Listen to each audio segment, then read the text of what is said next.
Assalamualaikum bro, balik lagi di channel Tepras. Oke, kali ini aku akan menceritakan sebuah film yang berjudul Tesla tahun 2020. Film ini memperlihatkan Nikola Tesla yang sangat berpengaruh dalam mengembangkan penemuan-penemuannya di bidang listrik. Seperti diketahui, Nikola Tesla merupakan salah satu penemu sekaligus ilmuwan paling jenius pada abad 19. Dirinya terkenal berkat kontribusi dalam mendesain sistem kelistrikan arus bolak-balik (AC). Tapi dibalik kehebatannya dalam berpikir, ilmuwan itu malah memiliki kehidupan berakhir yang sangat pahit. Subscribe woi, pencet tombol loncengnya.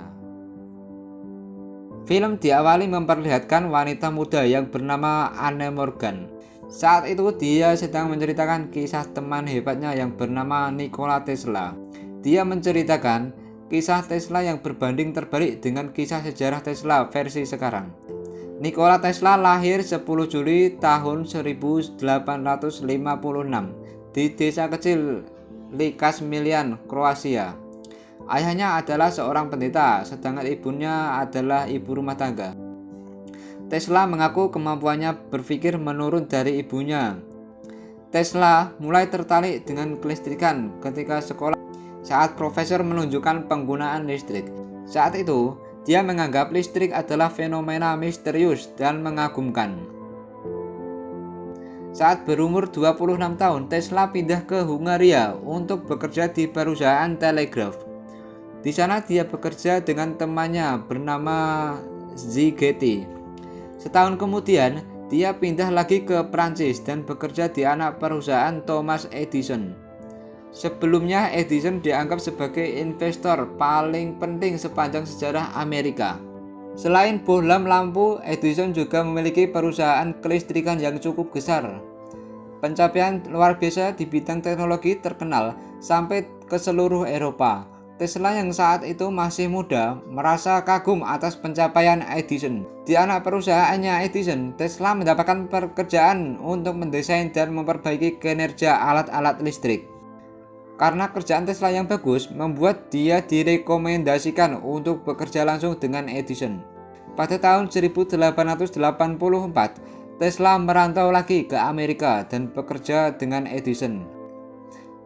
Pada suatu hari, Tesla dikasih tugas untuk mendesain ulang generator DC Edison. Saat itu Edison mau ngasih imbalan senilai $50.000 jika Tesla berhasil dengan tugasnya. Beberapa lama kemudian, Tesla pun berhasil melakukannya. Tetapi Edison malah mengatakan bahwa dia hanyalah bercanda. Tesla hanya dikasih kenaikan gaji 10 menjadi $18 per minggu.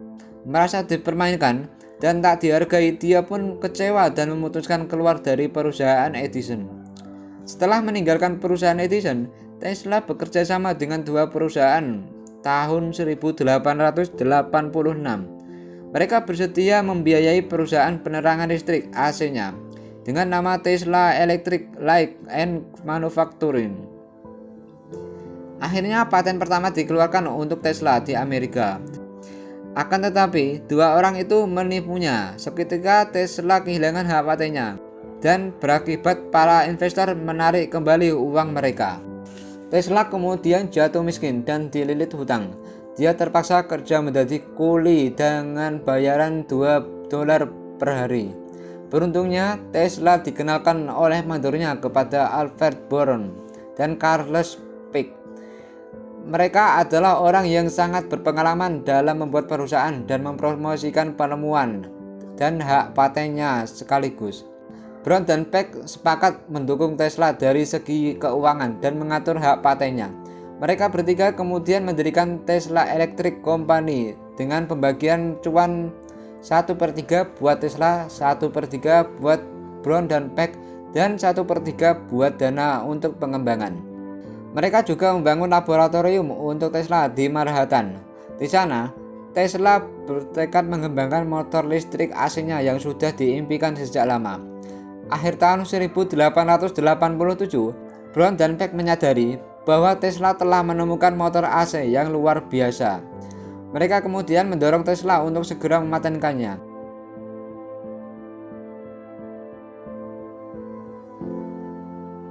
Kemudian pada tahun 1888, editor majalah dari dunia kelistrikan yang bernama Thomas Martin meminta Tesla untuk menunjukkan sistem arus bolak-balik termasuk motor induksi di IEEE. Saat itu tak banyak investor yang melirik sistem AC Tesla. Salah satu perusahaan yang tertarik adalah George Westinghouse. Westinghouse sebenarnya sudah melakukan penelitian tentang motor AC, namun sistem milik Tesla berjalan jauh lebih baik daripada miliknya. Mereka kemudian bekerja sama dan mulai memproduksi penemuan Tesla. Di sisi lain, Edison malah fokus pada sistem DC yang ia miliki. Setelah mempelajari kelebihan dan kelemahan sistem AC, Edison menyimpulkan bahwa listrik AC adalah teori yang tak pernah diterapkan. Dia tak menyadari kalau di luar sana ada mantan karyawannya yang akan menyainginya dalam industri listrik. Edison berdalih, arus DC seperti sungai yang mengalir tenang ke laut, sedangkan arus AC seperti arus deras di atas tebing. Sehingga arus AC dianggap sangat berbahaya. Saat itulah industri listrik menjadi dua kubu. Masing-masing kubu memiliki wakil perusahaan yang besar. Di kubu DC ada Edison Electric Light Company dengan CEO Thomas Edison sendiri. Sedangkan kubu AC ada Westinghouse Electric Company dengan CEO George Westinghouse.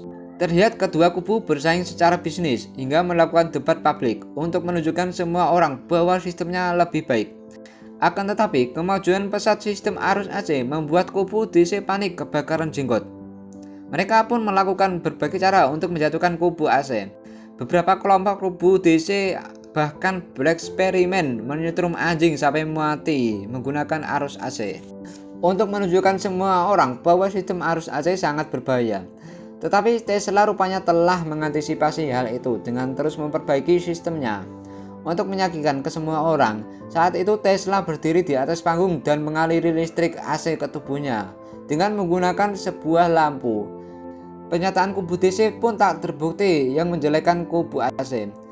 Persaingan kedua kubu berakhir setelah AC Tesla digunakan pameran dunia di Chicago 1893, di mana mesin Tesla Westinghouse yang menyediakan listriknya.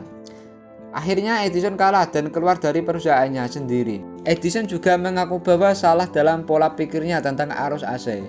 Edison sempat memberi tawaran dana ke Tesla untuk kerjasama, namun dia menolaknya.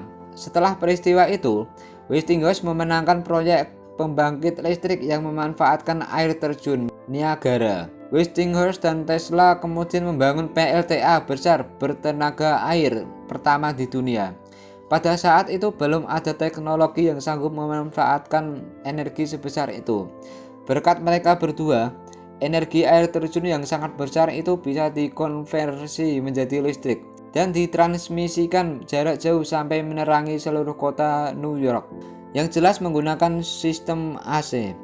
Hingga kemudian sistem tersebut diterapkan di berbagai wilayah Amerika, bahkan negara-negara lainnya. Reputasi Tesla pun semakin naik, terbang ke angkasa. Dalam 2 tahun saja, Tesla bisa disejajarkan dengan penemuan hebat Amerika waktu itu, seperti Edison, Alexander Graham Bell, dan lain-lain. Setelah sistem arus AC berkembang, dia telah mendapatkan cuan melimpah dari hak paten-paten miliknya. Hebatnya, uang yang didapat tak digunakan berfoya-foya. Dia lebih memilih digunakan untuk eksperimen lain dan membuat alat-alat baru. Singkat cerita, Tesla memiliki sahabat yang bernama Anne. Anne adalah anaknya J.P. Morgan. J.P. Morgan adalah seorang kaya raya pada masa itu. Menurut Anne, Tesla orangnya jenius, itu membuatnya jatuh hati. Anne juga menceritakan kejeniusan Tesla kepada ayahnya. Setelah sukses dengan arus AC-nya, Tesla mulai menjajal ke transmisi tanpa kabel atau disebut wireless. Dia mengatakan ke Anne bahwa dia akan pergi ke sebuah tempat bernama Colorado. Di sana, dia mulai bekerja mengembangkannya. Percobaan pertama sangat mengesankan. Tapi sayang, suatu ketika dia mendapatkan musibah yang membuat generator meledak dan laboratoriumnya terbakar. Atas kejadian itu, Tesla kehilangan banyak peralatan. Dan sangat terpaksa, Tesla mencari investor untuk mendanainya. Tesla teringat kepada ayah Anne, yaitu J.P. Morgan yang kaya raya.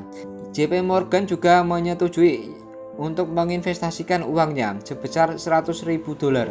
Di situ Tesla berjanji akan membuat alat komunikasi berbasis nirkabel yang dapat mengirim pesan ke seluruh dunia lewat udara. JP Morgan juga mengajukan kesepakatan jika alat itu berhasil, dia akan menjualnya. Tesla kemudian membangun Tesla Coil raksasa, diam-diam tanpa sepengetahuan JP Morgan. Tesla juga sekalian memanfaatkan itu untuk transmisi energi. Sesuatu yang diimpikan sejak lama, akhirnya dia berhasil menyebarkan sedikit energi penerangan ke pedesaan sekitar secara cuma-cuma. Setelah sekian tahun pekerjaannya, Tesla belum mampu mendemonstrasikan alatnya. Di tempat lain, Marconi justru lebih dulu berhasil mentransmisikan pesan lewat Samudra Atlantik. Arnold juga mengingatkan Tesla bahwa perbuatan itu dapat membahayakan para investor. Tesla kemudian jujur bahwa sebenarnya tujuan menciptakan alat itu adalah untuk memberikan kemudahan kepada masyarakat yang kurang mampu. Tesla ingin menyalurkan energi ke seluruh dunia dan dapat dinikmati dengan harga murah. Mengetahui itu, JP Morgan akhirnya tak mau lagi memberi dana lagi. Tesla juga mencari investor baru, tapi sepertinya tak ada yang tertarik. Dia sampai menjual aset pribadinya dan meminjam ke bank untuk berusaha mewujudkan mimpinya, menyalurkan energi ke seluruh dunia. Tapi mimpinya itu gagal tercapai karena keterbatasan dana. Tesla pada akhirnya benar-benar kehabisan dana dan menutup proyeknya. Kegagalan itu membuat Tesla sangat terpukul. Umur paten Tesla yang cuma 17 tahun membuat dia kehilangan pemasukan dan kesulitan ekonomi. Tesla diceritakan menghabiskan masa tuanya dengan menginap di penginapan murah. Namanya pun semakin dilupakan. Dia meninggal dalam keadaan miskin seorang diri di penginapan pada usia 87 tahun. Konsep nirkabel Tesla lalu dikembangkan oleh ilmuwan lain dan terciptalah sinyal radio. Konsep Tesla itu berkembang menjadi sinyal HP, internet, wifi, dan lain-lain. Film pun berakhir. Oke, pelajaran apa yang bisa kalian petik di film ini? Coba kalian tulis di kolom komentar ya. Dan terima kasih yang sudah menonton dan jangan lupa subscribe channel ini.